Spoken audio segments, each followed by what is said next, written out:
Alors je commencerai mon propos par une petite anecdote qui malheureusement n'est pas un fait divers.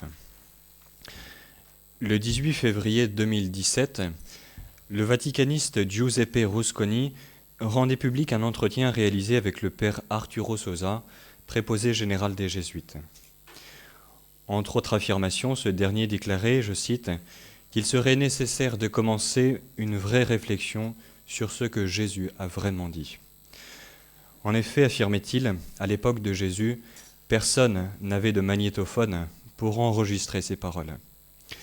Et le père Sosa de préciser qu'il n'entendait certes pas mettre en doute la parole de Jésus, mais la parole de Jésus telle que nous l'avons interprétée. Bref, pour l'actuel général des Jésuites, les évangiles ne nous donneraient pas des paroles fiables de Jésus, mais la réinterprétation de ces mêmes paroles par les premiers chrétiens. En définitive, les évangiles ne seraient pas vraiment historiques. En d'autres temps, cette déclaration du père Sosa eut très certainement suscité de nombreuses et vives réactions. Mais en 2017, elle se heurta au silence quasi généralisé du monde catholique. La chose est vraiment étonnante.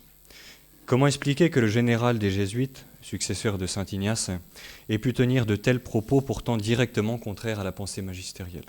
Mais surtout, comment se fait-il que ces mêmes propos ne nous aient pas heurtés davantage ? Finalement, comment expliquer que l'historicité des évangiles soit devenue une vérité à laquelle nous ne sommes plus vraiment attachés ? Pour répondre à ces questions, nous allons retracer ici très succinctement l'histoire de la crise de l'exégèse biblique depuis Martin Luther jusqu'à nos jours. Nous comprendrons mieux alors que les propos du père Sosa ne sont pas isolés, mais traduisent une crise profonde et généralisée dont nous ne sommes pas encore sortis. La crise de l'exégèse naît à l'aube des temps modernes. Elle est initiée par Martin Luther. Avant Luther, l'interprétation de la parole de Dieu se développait en lien avec la tradition et le magistère. Les chrétiens estimaient que la juste interprétation de la Bible était éclairée par le milieu dans lequel celle-ci a été élaborée et transmise jusqu'à nous. Ce milieu est le peuple de Dieu, l'Église. Hors de l'Église, estimait-on alors, le sens des Écritures nous échappe. Bible, tradition et magistère étaient indissociables. Martin Luther provoque une véritable révolution. L'exégèse protestante qu'il inaugure va en effet se développer selon deux principes radicalement différents de ceux de l'exégèse catholique. Son premier principe est le fameux « sola scriptura », l'écriture seule. Selon ce principe, l'écriture sainte est le seul canal de la révélation et par conséquent l'unique source de la foi et le fondement de la religion. Ce principe exclut donc le deuxième canal de la révélation, qu'est la tradition. Le deuxième principe de l'exégèse protestante est celui du libre examen, selon lequel le sens des textes de la Bible est clair par lui-même, si bien que pour le comprendre, il suffirait de s'en rapporter à son jugement particulier. Ce principe, donc du libre examen, exclut l'autorité du magistère en matière d'interprétation scripturaire. Il ouvre la porte du subjectivisme. En se séparant de la tradition et du magistère, l'exégèse protestante pensait retrouver le texte biblique dans sa réalité nue, au-delà de ses commentaires traditionnels et magistériels qui, soi-disant, en avaient peu à peu masqué la véritable signification. Sola scriptura, l'écriture seule et rien d'autre, martelaient donc les réformés à qui voulaient l'entendre. Or, ironie de l'histoire, c'est justement en détachant la Bible de la tradition et du magistère que l'exégèse protestante devint particulièrement perméable à certaines idées pourtant opposées à la pensée authentiquement biblique, en l'occurrence certaines doctrines philosophiques. Très concrètement, le protestantisme va offrir un terrain particulièrement favorable à l'introduction en exégèse des deux grands courants de pensée qui naissent au XVIIe siècle et qui, tous deux, s'avèrent fort critiquables, le rationalisme et l'idéalisme.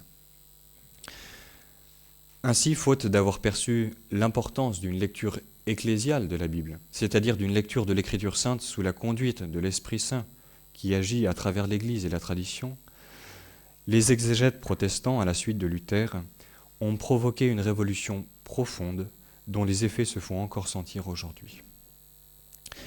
Mais Luther n'est pas le seul élément déclencheur de la crise de l'exégèse. En effet, celle-ci a également été provoquée par les équivoques qui ont accompagné la naissance de ce qu'on appelle l'exégèse historique et critique. Disons un mot sur cette nouvelle manière de lire l'Évangile, de lire plus largement l'Écriture sainte. À partir du XVIIe siècle, nous le savons, le progrès de la science dans tous les domaines va modifier profondément la manière d'aborder la Bible en tant que document humain. La découverte des anciennes littératures orientales, l'apport de l'archéologie, l'approfondissement des langues sémitiques vont pousser les exégètes à cerner avec une plus grande précision les problèmes que posent les livres saints.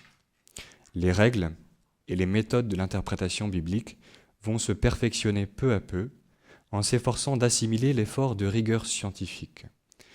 Ainsi, la méthode dite historico-critique va-t-elle voir le jour et connaître rapidement une importance de premier plan. Disons un mot un peu plus approfondi sur cette méthode. L'exégèse historico-critique, comme son nom l'indique, est une méthode historique, non seulement parce qu'elle s'applique à des textes anciens, en l'occurrence ceux de la Bible, et en étudie la portée historique, mais aussi et surtout parce qu'elle cherche à élucider les processus historiques de production des textes bibliques. Mais elle est également une méthode critique, parce qu'elle opère à l'aide de critères scientifiques aussi objectifs que possible, en chacune de ses démarches, de façon à rendre accessible aux lecteurs modernes le sens des textes bibliques, souvent difficiles à saisir. L'exégèse historico-critique est enfin une méthode analytique. Elle étudie le texte biblique de la même façon que tout autre texte de l'Antiquité et le commente en tant que langage humain. Cependant, elle permet à l'exégèse, surtout dans l'étude critique de la rédaction des textes, de mieux saisir le contenu de la révélation divine. Très prometteuse, la méthode historico-critique a malheureusement été liée dès ses débuts à deux présupposés qui ont faussé ses résultats. Ces deux présupposés provenaient de la philosophie moderne, elle aussi, à cette époque, en révolution. Il s'agit, nous l'avons dit, du rationalisme et de l'idéalisme. Disons quelques mots sur chacun de ces deux présupposés. Le rationalisme, tout d'abord. Il est l'idée selon laquelle la raison humaine est la seule mesure du vrai et du faux. Et donc rationaliste, celui qui ne considère vrai que ce qui est évident rationnellement. Or, le surnaturel n'est pas évident rationnellement. Seuls les phénomènes naturels le sont.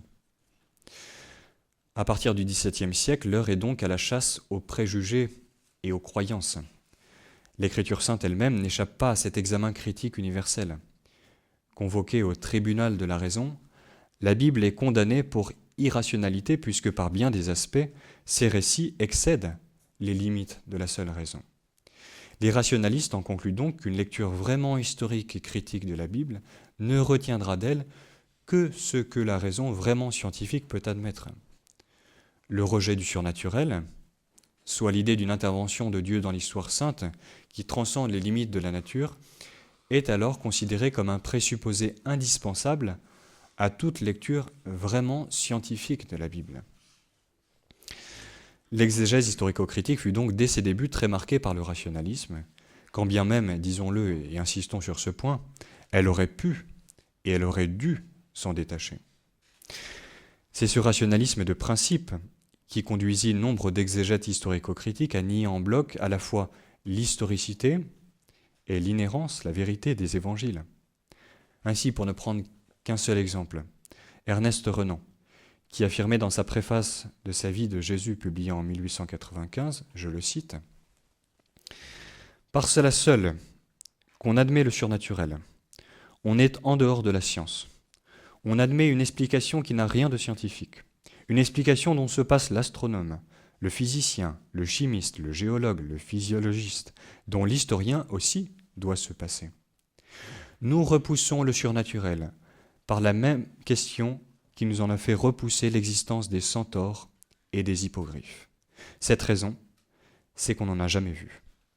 Ce n'est pas parce qu'il m'a été préalablement démontré que les évangiles ne méritent pas une créance absolue que je rejette les miracles qu'ils racontent. C'est parce qu'ils racontent des miracles que je dis « les évangiles sont des légendes, si le surnaturel existe, mon livre est un tissu d'erreurs. » Mais ce n'est pas tout. Nous avons parlé du rationalisme, parlons de l'idéalisme. En effet, l'exégèse historico-critique a également été marquée par l'idéalisme. L'idéalisme est un courant philosophique qui donne la priorité à la pensée sur le réel. Pour un idéaliste, un énoncé est vrai, non pas parce qu'il correspond à la réalité des choses, mais inversement, parce que la chose sur laquelle cet énoncé porte correspond aux exigences critiques de la raison. Prenons un exemple. Cette table a 4 pieds. Jusqu'à présent, on disait pourquoi je dis ça, pourquoi c'est vrai? Parce qu'on en a d'évidence. Venez voir, si vous ne l'avez pas vu, venez devant et regardez cette table. Vous voyez, mes sens ne me trompent pas. Pour l'idéaliste, les choses sont plus compliquées. Je remarque que cette table pourrait avoir 4 pieds. Je réfléchis à ce que je suis en train de dire.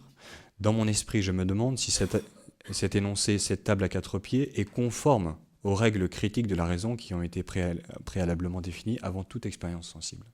Si effectivement de dire cette table à 4 pieds correspond à ces règles que j'ai édictées à l'intérieur de moi-même, effectivement, cette table à 4 pieds. Alors il faudrait un bon Doliprane pour ces gens-là, on pourrait se dire. Mais c'est ça. Et vous allez voir en exégèse, c'est cette manière de penser qui pourrait nous sembler un peu folle, et on aurait envie de dire il faudrait que les idéalistes fassent un peu de jardinage, ça leur ferait du bien, va avoir une vraie efficience, va avoir une vraie conséquence. Pour un idéaliste, pour un grand nombre d'idéalistes, je ne connais pas la réalité, mais je ne connais que ma connaissance. L'idéalisme valorise donc la subjectivité au point de nier la possibilité d'une connaissance objective. Le réel nous est voilé. Les conséquences de l'idéalisme furent très importantes, et ce dans tous les domaines. En effet, l'idéaliste n'a plus de référence stable, de normes objectives, ni pour sa foi, ni pour sa morale, ni pour quelque autre domaine dans lequel se déploie sa pensée et son activité. En exégèse, l'idéalisme va conduire à des préoccupations nouvelles. Devant un texte biblique, ce qui importera ne sera plus d'établir si son contenu correspond à la réalité, puisque je ne peux atteindre avec certitude la réalité, mais d'établir d'une part ce que l'auteur du texte biblique a eu l'intention d'exprimer, et d'autre part ce que ce texte signifie pour moi. Prenons 2 exemples pour comprendre ce à quoi peut ressembler une exégèse marquée par l'idéalisme. Tout d'abord, premier exemple, le récit biblique du péché originel. Pour un catholique, lorsque je suis devant ce texte, il importe de comprendre qu'Adam et Ève sont 2 personnes qui ont réellement existé et qui, en désobéissant à Dieu, ont fait entrer le péché et la mort dans le monde, tout en recevant la promesse d'un sauveur. Même événement, même texte, lu par un idéaliste. Pour l'idéaliste, il importe de comprendre qu'il s'agit d'une parabole par laquelle, d'une part, le ou les auteurs a ou ont voulu exprimer l'origine du mal dans le monde, et d'autre part, je peux saisir, en lisant ce texte, ma propre condition de pécheur. Deuxième exemple, le récit biblique de la résurrection de Jésus. Pour un catholique, il importe de comprendre que le 3e jour après sa crucifixion, Jésus est ressuscité, si bien qu'en lui j'adore une personne divine vivante et que comme lui je ressusciterai un jour. Pour l'idéaliste, il importe de comprendre, d'une part, que les auteurs de ce texte ont voulu exprimer leur foi en Jésus demeurant vivant à travers cette représentation, et d'autre part que je suis appelé à entrer en relation avec lui et à vivre de sa vie. Mais la réalité objective et historique de la résurrection n'importe pas ou peu. Je ne peux d'ailleurs rien en savoir. La réalité m'est voilée. Il y a simplement cette manière de voir les choses, ces idées, idéalisme, ces idées qu'ont eues ces gens sur quelque chose qui aurait pu, qui a peut-être existé, mais dont on ne sait rien. Ainsi, l'idéalisme appliqué en exégèse a conduit à douter de la valeur historique des textes sacrés et de la valeur normative des affirmations de la tradition et du magistère. La Bible ne nous renverrait pas tant à une réalité objective, Dieu ou l'histoire du salut, qu'à ces multiples interprétations subjectives déployées au cours des âges. De ce fait, alors que l'exégèse historico-critique promettait de grands enrichissements dans la compréhension des Écritures, celle-ci a souvent abouti à des résultats négatifs, appauvrissants, réducteurs. Cela étant, ne soyons pas injustes. Force est en effet de constater que cette même exégèse a considérablement augmenté nos connaissances sur la dimension humaine du texte biblique. Mais bien souvent, ces nombreux et impressionnants résultats historiques ou philologiques ont été distingués, pour ne pas dire opposés, à la lecture croyante de la parole de Dieu. Autrement dit, l'exégèse historico-critique a eu souvent pour effet de fragiliser la foi en l'inspiration et en l'inhérence de l'Écriture sainte. Nous venons de présenter à grands traits les causes de la crise de l'exégèse. Je vais tenter maintenant de retracer très brièvement son évolution très complexe en mentionnant ici seulement quelques-unes de ces étapes. À l'époque de Luther, il était admis, y compris chez les protestants, que les évangiles retranscrivaient des faits attestés par des témoins oculaires et qu'ils jouissaient d'une autorité irréfutable ayant été écrits par un apôtre ou un secrétaire d'apôtre. Les attestations de cette autorité apostolique, estimait-on alors, ne manquent pas. Ces critères donnaient leur autorité aux évangiles, qui étaient vus comme objectifs et historiques. L'idée d'une dissociation entre le contenu de la foi et l'histoire ne se posait pas. À la fin du XVIIIe siècle, le protestantisme, par le biais de l'école protestante libérale, va totalement saper une telle confiance en dissociant la foi et l'histoire. En effet, les penseurs de cette école éprouvent le besoin de lire l'Évangile d'une façon nouvelle, soi-disant plus scientifique et historique, en considérant l'histoire comme une science supérieure et positive, et surtout en fondant leurs recherches sur le présupposé que Dieu ne peut intervenir dans l'histoire. L'Évangile, avec ses nombreux récits de miracles, ne serait pas crédible tel quel. Il faudrait, disent-ils, reconstituer avec la science historique l'homme Jésus tel qu'il fut réellement, en retrouvant pour cela les sources historiques à partir desquelles les évangiles ont été écrits. Ainsi, l'école protestante libérale explique-t-elle l'Évangile comme étant le cumul de deux sources principales. Une source Q, de Quelle, source en allemand, commune à tous les évangélistes, et une autre source, une source différente. L'intérêt des résultats de cette école est d'avoir vu la nécessité d'une lecture scientifique de la Bible. Cependant, ces présupposés philosophiques en font une vaste entreprise de déconstruction arbitraire. Ainsi, l'école protestante libérale considère de nombreux passages de l'Évangile comme non historiques et inventés après la vie de Jésus. Tel quel, l'Évangile serait un écrit historiquement douteux. Le XIXe siècle accélère ce mouvement de remise en cause de l'historicité des Évangiles. L'exégète Martin Köhler introduit notamment une distinction qui connaîtra une grande fortune entre le Jésus de l'histoire et le Christ de la foi. Il y aurait d'un côté Jésus tel qu'il a vraiment existé.